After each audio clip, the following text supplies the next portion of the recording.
And so, for instance, with Pronghorn, we've invested, I talked about the hashtag All Black Bar. In less than 10 months, we've invested in 17 black-owned brands.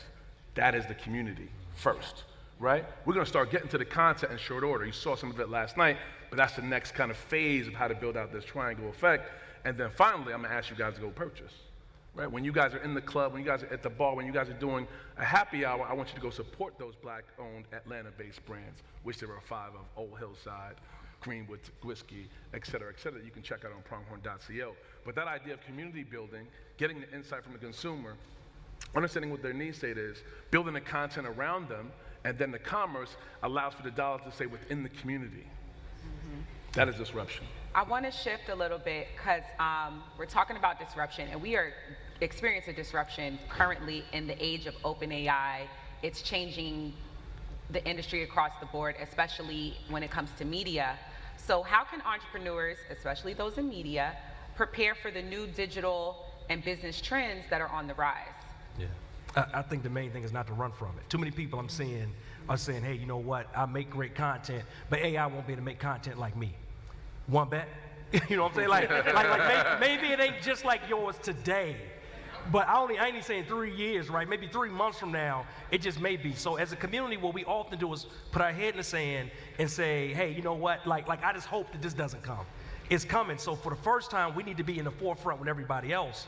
And a conversation I've been having recently, a lot of people in rooms like this, you feel like, well, everybody's talking about ChatGPT, everybody's talking about Midjourney, everybody's talking about all these things.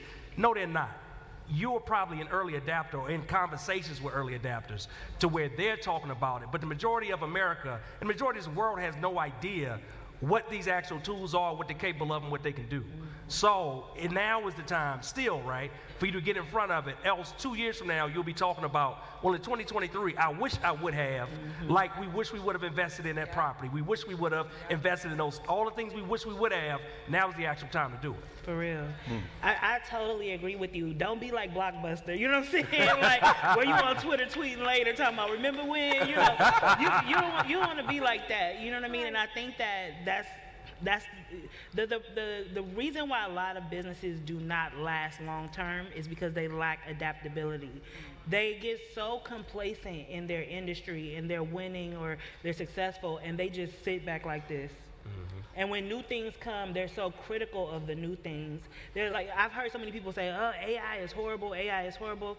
Okay, it's bad and good to everything, right? But let's look at the benefits of AI. If you are starting a small business and you don't have the workforce to answer customer emails, AI can help you do that, right? You can automate that service, and it's not like what we think. You know what I mean? It's not like that. Like the chat is getting really good. Like they're able to really make it feel personable, right? So you can do that. That's one of the ways you can lower costs in your small business and be able to kind of keep up and thrive when you don't have the necessary resources, right? If you need a marketing person, but you don't have the resources right now for a marketing person, AI can help to, create customized, personalized messages for different demographics that can speak directly to them. Back in the day, you had to spend thousands on a marketing team. Right. Now you can use chat AI, open AI, whatever, to be able to do those things. Another thing, it helps you to create content that is tailored directly to your audience. Again, this was a service that cost thousands of dollars, where now you can utilize AI to create content, directly for different demographics. And AI is very advanced in the way that it's actually analyzing customer feedback and and all that type of stuff to be able to really get it to be very personalized. You can use AI to help improve your product. They'll analyze your customer insight and how your customer interacts with your product to tell you new ways to improve your product that will directly impact your audience. These are things small businesses who had little resources never had access to. Right. That was like big company resources, right? And so now it's breaking it down to the small business. So when you look at the new things that are coming, don't say, oh, this is, crazy. If you see everybody talking about it, just figure out, how can I work with this? Right. How can I use this to my advantage? Because there's always an advantage in any new wave. You know what I mean? So. And that's why you run the Shade Room. She just sold me on ChatGPT. So what are some tips or strategies and this is for all of you, that you would suggest for creatives looking to increase profits and build booming brands in today's climate? Lamar. Yeah, what I would do is, and that community piece we talked about earlier is big. The closer you can bring your clients, your customers, your people to you, the more likely they are to buy again. People always say, well, how can I double the size of my business? Well, there's 3 things you can do. Most people do the first thing, trying to get new customers all the time. How many of y'all know that's a rat race, right? Like you start, you have a great month, then you back at 0 again the next month. The second and third things you can do is try to get those people when they come to spend more. Number 3, get them to spend more often. How can I get them to spend more often? That's the community piece. That's bringing them closer. That's nurturing them. That's them changing their identity and saying, hey, you know what? I'm no longer this person. Now I'm part of the shade room. Now I'm part of, I'm only buying black when I go to the bar, right? How can they actually change the identity to who they are, to who you want them to be, and what is the mission that you have for your company? That you can then grab those people and say, hey, you know what? This is where we're all going. This is what the dream is. This is what the hope is. And I need people to take that journey with me. Yes, definitely. Jomaree. I mean, I think, there's a few things, but the main thing I would say is that, entrepreneurship disruption is not necessarily stagnant. It's actually a journey, right? It's a mindset. It's knowing there's ebbs and flows, there's peaks and valleys, and more importantly, there's uncertainty around every corner. And that you have to really get comfortable in your skin with those unknowns, right? And that disruption is also systematic. So once you understand the community, the gaps, then you got to build a process around it, right? You need to build a process around systematically changing that and being very, very intentional about the choices you make, the dollars you spend, the resources you allocate in those spaces. So I want to make sure that we know this is a journey. There's no right answer, right? It's all unknown. But what I will say is the most important thing to do is to ask each other for help, right? We need to be, there's kind of this kind of old school, if we, I grew up in the 70s and 80s, and you felt like you needed to show up in the room with the answers. I can tell you right now I don't have all the answers, but I will ask each and every one of you if I think you do have one part of it. And I think we need to make sure that we encourage each other to be vulnerable in that space, because vulnerability creates that uncomfortable conflict, agreed conversations, which then leads to trust. And once we have trust in the community, then the commerce starts to flow. Right. Angie, tips on increasing profits and building a booming brand in today's climate. Okay, so for me, I would say one of the biggest things is to create a profit model, right? And so I think a lot of times we try to sell a product or we try to sell a service, but we haven't really mastered profit, right? And so what I would do is figure out how to make money off of the first 10 products you sell. Like, break that down. What's my profit? What's the margin? You know what I'm saying? Like, what's the expenses? And once you create a profit model that allows you to make profit off of 10 products, then I would say, okay, now you have a model and you can sell more. But if you sell 10 products and you still haven't found out how to make a profit, right? Even with, you get what I'm saying? Like, then you really haven't mastered the profit model. And so you may run into bigger issues when you get to 1,000 products or 2,000 products and you don't know how you're going to make money off of that or how you're going to be able to sell that. You really just got to, master that part. The second thing is to be lean. I think, for a lot of people that they don't have a choice but to be lean, right? I didn't have a choice but to be lean. But I mean, even as you're making money, continue to be lean and invest in positions that bring more money to the company. I can't say what works for every business. I'll say that that's what worked for me. So when I wanted to hire my first person at the Shade Room, I knew I didn't have no money back then. So I said, okay, the little money I have, I got to invest in a salesperson, because my investment in the salesperson will immediately impact my bottom line and bring more money to me. Then once I invested in the salesperson, I said, okay, I need more stuff to sell. So now I needed to bring a content person on, because I knew that the content person would help me make more content that the person who sells can sell against, right? So then I just started to do that. Before I invested in, and this might sound bad, but before I invested in like human resources or all of these other things, I first built one brick by brick. Each person helping the other person make more money and bringing more money into the business so that I could have a bigger pool to then hire people who are essential to the business but may not necessarily directly impact the bottom line. Right. And that's how I was able to, step by step, build the company. Day by day. Day by day. You did it. And you were talking earlier about OpenAI and the ways that small business owners can use it, ChatGPT, how they can use it to get their business off the ground. Are there opportunities, other opportunities you think exist today that can help brands disrupt the industry and challenge the status quo? And that's for all of you. Absolutely. Oh, I'm sorry. I talk about You got it. absolutely. I think that whenever you hear this industry is dying, it's falling, and it's a apocalypse is coming, you should get excited because that means that there's a disruption on the horizon. And so I would say any industry, like media right now, everybody's like media is falling. You see Vice filing for bankruptcy, all these legacy media is falling and, you know, not being able to keep up.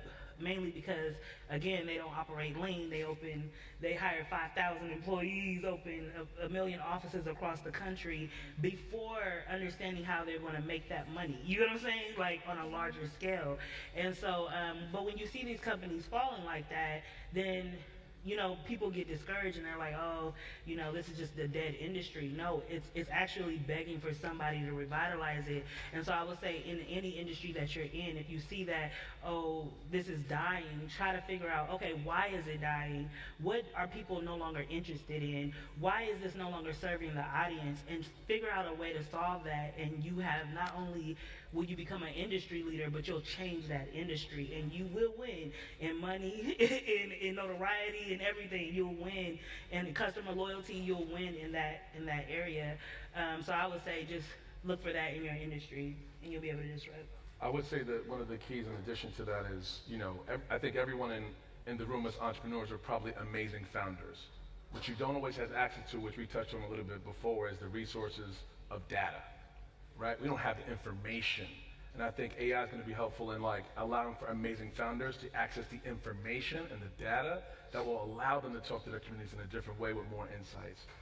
Most people who fail their businesses, I forget the stat, 90% of businesses fail in the first 3 years is because they don't have data, not because the founders are idiots, right? And so I think the ChatGPTs and the mods and all the Claudes and all the different AI tools, our job is to go figure out how to leverage the data that comes out of them to disrupt the businesses that you and the industries that you choose to kind of intersect with.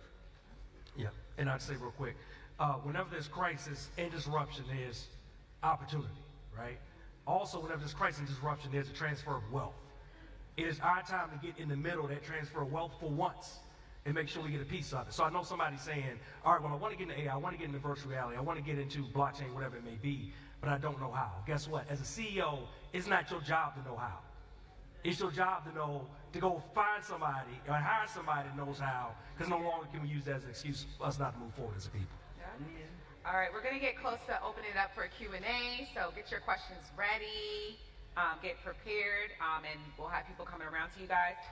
In the meantime, as they get ready for that, I want to know about when it comes to maintaining the disruption, especially you, Angie. Like, you have nearly a decade now. You started Shade Room in 2014.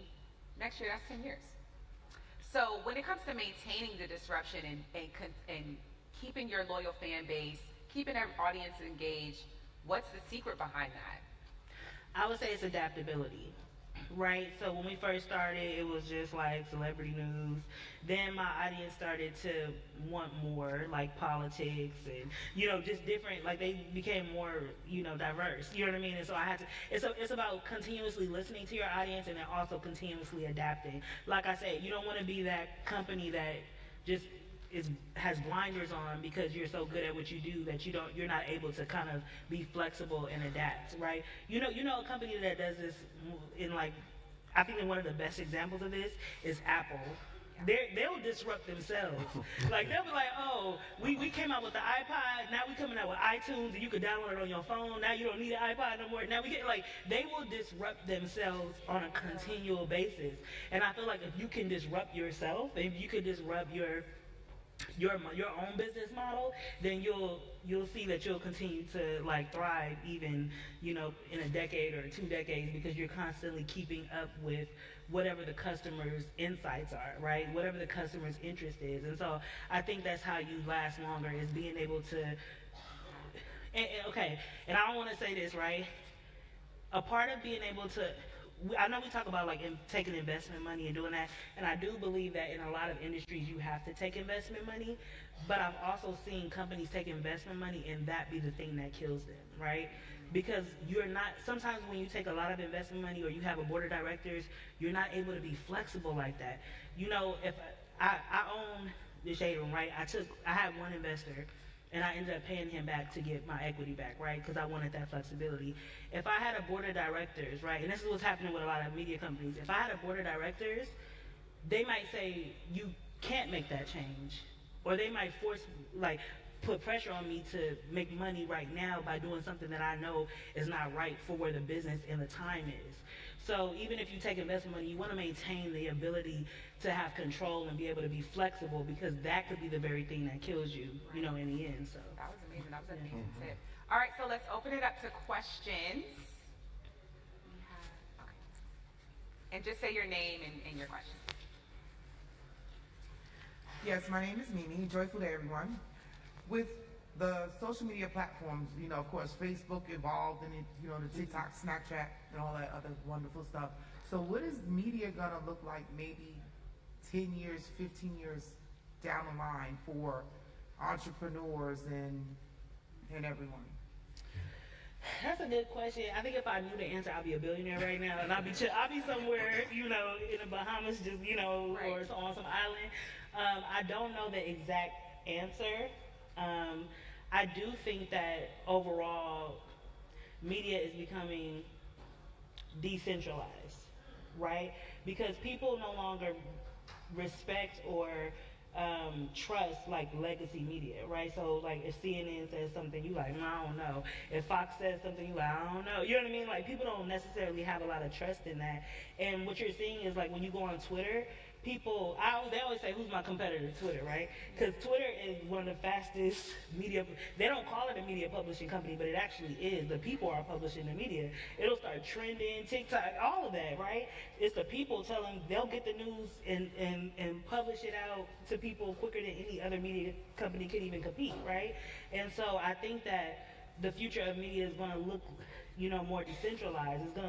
It's going to be more in the hands of the people, and whoever can foster that and support that and push that, but also find a way to make it more reputable, so that, because, you know, a rumor could, like, you know what I'm saying? Like, that's the issue, is that we get our news from Twitter, but it could be fake. So whoever can contain that power, but also bring some authentication to it, you know what I'm saying? Be on top. On top, yeah. Next question. I'm visionary filmmaker Savon Zell. I'm heavy in the media tech space. Angie, could you talk about Blavity and Afrotech and how black media tech companies are leveraging AI from a black AI perspective? We have black AI companies out here, and I hear us shouting out all of the white tech companies. Could we talk about, if you don't know about it, I would say research the black AI companies that's out here that's building AI too, and what you guys were able to leverage to grow as a company, because y'all grew pretty fast. Oh yeah, well first of all, I'm in Blavity's ad network, right? So Blavity is, you know, Morgan Devon, she's amazing. She was able to, and this is again another thing about, like, if you don't have the resources, at the time I didn't have the resources to hire a full sales team. So I said, okay, salespeople at the level that I needed them at to get the Googles and the Sprites, and, you know, all that, they were very expensive. So I went to Morgan came to me and she was like, well, hey, I know you don't have the resources right now to create an entire sales team, so why don't you join our ad network so that we can help you to monetize your site? And what she did was she got a lot of black media companies together. We all got together, and as a whole, our impressions were monstrous, right? And so we were able to get more money for all of us, and we were able to split, you know, equitably, right? And so that's what Morgan was able to do for me with Blavity. So yeah, I definitely think there are, you know, I don't know so much about the AI with Blavity, but I know that she is, you know, doing some game-changing things, and she's changed my business, you know, and what she was able to do for me to give me, once I got into her network, I was able to then start hiring my own sales team, because I let the resources flow in to be able to build that pot, to be able to do that, right? And so partnering with other businesses like Blavity and other black businesses can help you elevate as you elevate each other, because she makes a percentage off of me. You know what I'm saying? So like, it definitely, so shout out to Morgan. That is dope. Yes. All right. One last question. Say your name. Brent Nwandu, co-founder of Juice Box Collective. Angelica, I know you mentioned just working lean. Once you've identified kind of the gaps that you're addressing, withholding any sort of fiscal expenditures, fiscal investments, what would you say are 3 key areas to really hone in on just to give yourself a solid foundation as you continue to kind of scale your business and whatever service product you're intending to provide?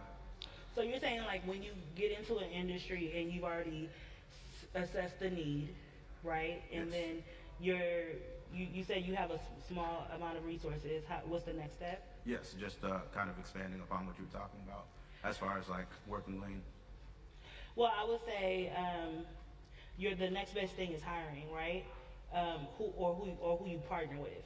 So, like I just gave you an example of I wasn't able to hire the people, so I went to partner with a company that could provide the resource for me, and maybe I didn't get 100% of the revenue, but I was able to split it until I could make some money to hire on my own, right? So I would say when you don't have the resources, you need to be resourceful, right? You need to be creative. You know, you need to kind of figure out, well, how can I make this happen without actually, spending the amount of money that it may cost to kind of get from one step to another. I look at it as a stair step, and I'll say this too. Some people are intimidated by moving slow. There's this book, and I wish I remembered the name, but it talks about how the fastest growing, the faster your startup grows, the more likely it is to fail. Actually, the startups that are the most successful move strategically and a little slower at times. So go look at like the 50 fastest growing startups and see how many are still around, right? So I would say people don't understand the power in moving strategically, making smart decisions, checking out the market, and building on top of yourself. You don't have to move so fast. So just figure out what's the next step. Who's the most important hire for the bottom line right now? You know what I mean? Because you got to make some money. And then just keep looking at assessing your business and saying, okay, now who can I hire to partner with that person to even further affect the bottom line and just move like that. That's what I would say is the next thing. Start is the most important thing now. Yeah. All right, thank you. Thank you guys. That wraps up our panel. Y'all got your insight. Y'all know how to disrupt now. Everybody go disrupt. Enjoy your life.